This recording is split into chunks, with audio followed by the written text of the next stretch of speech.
Je passe au point suivant, le point 4, toujours un point qui concerne des sessions, mais cette fois-ci c'est la session d'un atelier relais à la SCI MGM.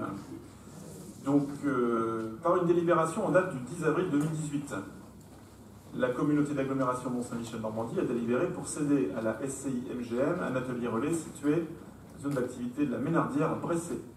Cette cession intégrait les clauses suspensives suivantes. Donc, tout d'abord, l'obtention par la SCI MGM des financements nécessaires.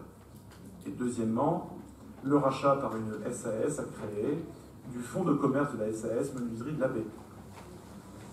La SAS Menuiserie de la Baie étant placée en liquidation judiciaire depuis le 24 avril 2018, la deuxième clause suspensive serait susceptible de s'appliquer. Monsieur Decherf, qui est le gérant de la SCI MGM, a déposé une offre de rachat des machines auprès du liquidateur et il s'engage à reprendre le personnel pour poursuivre une activité de menuiserie dans ce bâtiment.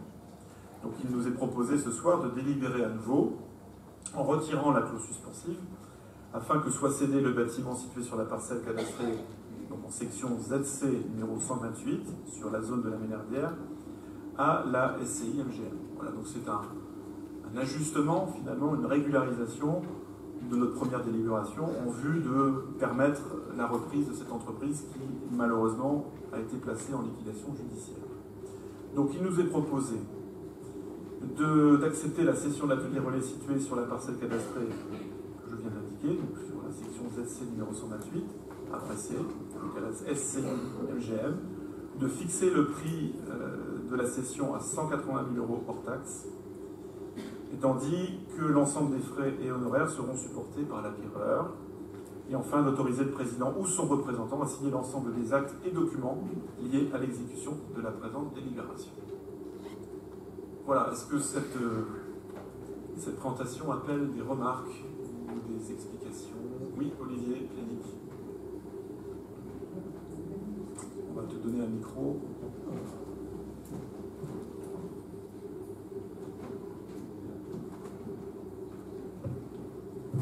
Merci. Juste une question, en fait. L'entreprise qui reprend la société, elle reprend l'activité ou juste le bâtiment? Alors je relis le projet de délibération. Donc Monsieur Decherf, donc, le gérant de la société, il a déposé une offre de rachat des machines auprès du liquidateur. Et il s'engage à reprendre le personnel pour poursuivre une activité de menuiserie dans ce bâtiment. C'est une obligation, c'est une clause en fait. C'est un engagement. Il s'engage. Il n'est pas obligé non plus de le faire. Non, bah c'est pour ça que la délibération est relativement précise, le contexte dans lequel se place cette reprise, avec bien évidemment l'engagement de ce monsieur à reprendre l'activité avec les salariés qui sont libres. Parce que si on enlève en fait la deuxième clause, on fait d'un transfert d'activité, en fait une vente de bâtiment. Et si c'est le cas, il y a peut-être d'autres entreprises qui seraient intéressées pour acheter le bâtiment, enfin je sais pas. Cela dit, elles ne se sont pas manifestées. On a cette proposition-là qui est faite. Vous avez pas reçu le courrier de la part d'une autre société qui serait intéressée par le bâtiment? Pas à ma connaissance. Le service économie n'en a pas eu. Parce que toi, Olivier, tu m'as j'ai cru entendre qu'il y en a deux qui seraient intéressés pour le bâtiment.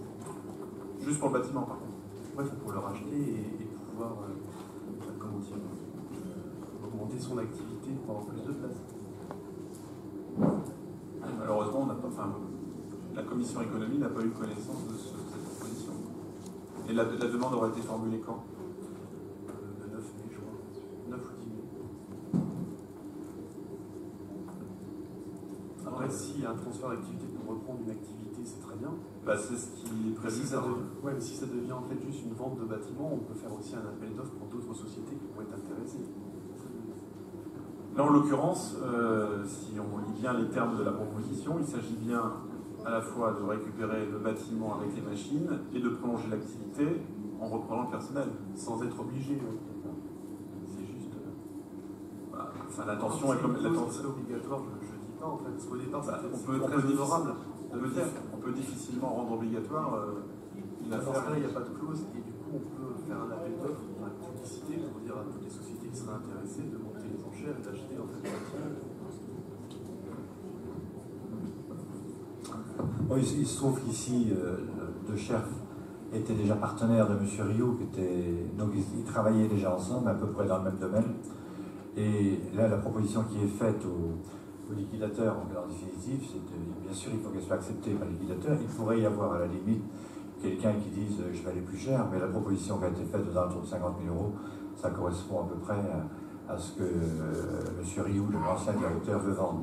Donc il n'y a pas de raison qu'il n'ait pas obtenu ce transfert d'entreprise, qui va s'étendre dans d'autres domaines. Mais je pense que là, c'est difficile de revenir en arrière.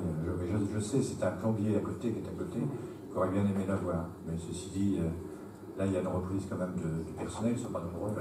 Oui, il faut que ce soit sûr que la reprise du personnel soit faite. Ah ben, là, il y a 3 personnes qui sont reprises. Il y en a un qui va construire, qui va faire sa propre société, M. Charvel. Donc, il y a combien de personnes Ils sont 4 ou 5.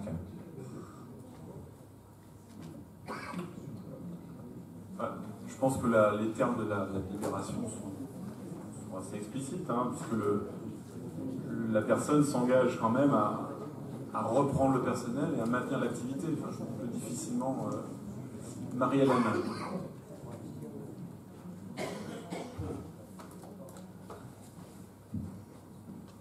Oui, encore une fois, c'est dommage que notre réunion du pôle territorial du Val-de-Sée ait été annulée, parce qu'on aurait pu aborder ce sujet-là au niveau de notre pôle territorial, en amont de la réunion plénière, et ça aurait été très utile.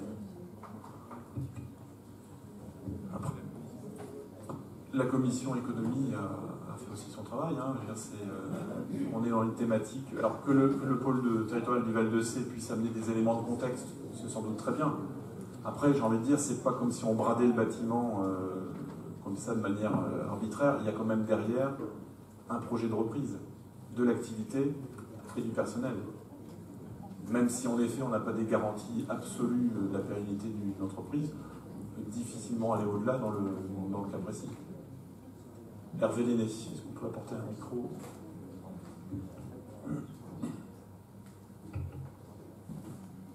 Si j'entends bien, moi, il y a deux sessions qui sont en parallèle et qui, de près ou de loin, sont liées. Le liquidateur va pouvoir céder du matériel, non pas un fonds de commerce, mais du matériel. Et effectivement, il y aura une reprise du personnel.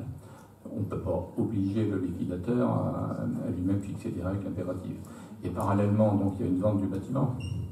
Donc nous, on prend une décision pour prendre le bâtiment. Il est bien évident que le repreneur n'est intéressé par le bâtiment que si il pourra exploiter, et donc s'il peut s'entendre avec le liquidateur pour acheter le matériel et reprendre le personnel. Mais c'est vrai de l'autre côté également, pour s'entendre avec le liquidateur, le repreneur aura besoin de bâtiment. Il ne va pas travailler sur le domaine public. Donc les deux opérations sont liées. Donc nous, on s'engage pour vendre un bâtiment. Point. Avec l'engagement du propriétaire de poursuivre l'activité avec les personnels qui sont là. Je pense que la proposition telle qu'elle est formulée ce soir, et qui malheureusement ne souffre pas d'offres contradictoires, me semble nette. De toute façon, il faut que nous délibérions. Je vous propose de le faire. Il y a Daniel Furcy qui veut prendre la parole. Il fait combien de mètres carrés le bâtiment là? Alors, vous avez des informations complémentaires. Il y avait un plan qui était délivré, je ne sais plus si on avait un document.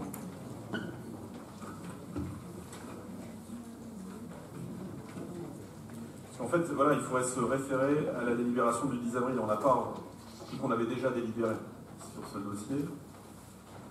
On n'a pas ressorti l'ensemble des éléments, mais on pourra le retrouver. Mais mon voisin me dit que le bâtiment fait aux alentours de 600 mètres carrés.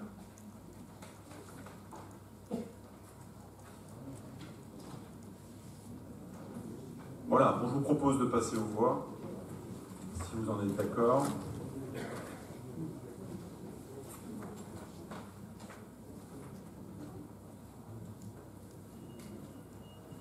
Voilà, vous pouvez voter.